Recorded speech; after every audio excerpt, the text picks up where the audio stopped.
Bonjour mon frère, bonjour ma sœur, nous sommes encore aujourd'hui en ce 23 septembre et réunis ensemble avec notre café matinal. Ma petite chérie, qu'est-ce que tu vas prendre aujourd'hui? Un jus d'orange? Oui, un jus d'orange, j'ai besoin de vitamines.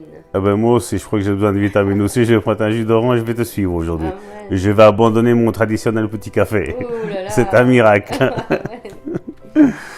Proverbe chapitre 4 verset 20 nous dit « Mon fils, sois attentif à mes paroles, prête l'oreille à mon discours. » Et le titre de la méditation d'aujourd'hui est « Soyez attentifs à la parole de Dieu ». Dieu nous ordonne d'être attentifs à sa parole. Permettez-moi de vous donner un exemple. Disons que je rencontre quelqu'un dans la rue qui dit « Frère, j'aimerais vous parler. Si je réponds « Je ne peux pas parler maintenant, j'ai quelque chose à faire », que cela veut-il dire? Cela veut dire que je dois faire cette autre chose d'abord. Dieu nous dit d'écouter sa parole. Certains écoutent ce que disent les autres au lieu d'écouter ce que Dieu dit. Donald J., un pionnier du mouvement pentecôtiste, raconta que chaque homme dans sa famille mourut avant l'âge de 40 ans. Quand il avait eu à peu près cet âge, la peur le saisit. Certains symptômes ressentis par ses parents commencèrent à se manifester. Et le diable railla. La même chose t'arrive. Tu vas mourir. Tu ne vivras pas au-delà de la quarantaine. C'est incurable. Les médecins ne peuvent pas te guérir. Un jour, en descendant la rue, en voiture, il affronta cette crainte et la jeta par la fenêtre. « Je n'ai pas peur, déclara-t-il, car la Bible me dit « Ne crains rien » dans Ésaïe 41, verset 10. Ensuite, il affirma « Dieu est avec moi.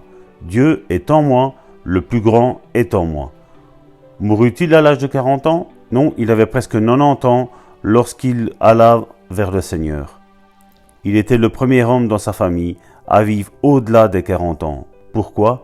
Il commença à être attentif à la parole de Dieu. Il commença à prêter l'oreille à ce que Dieu dit.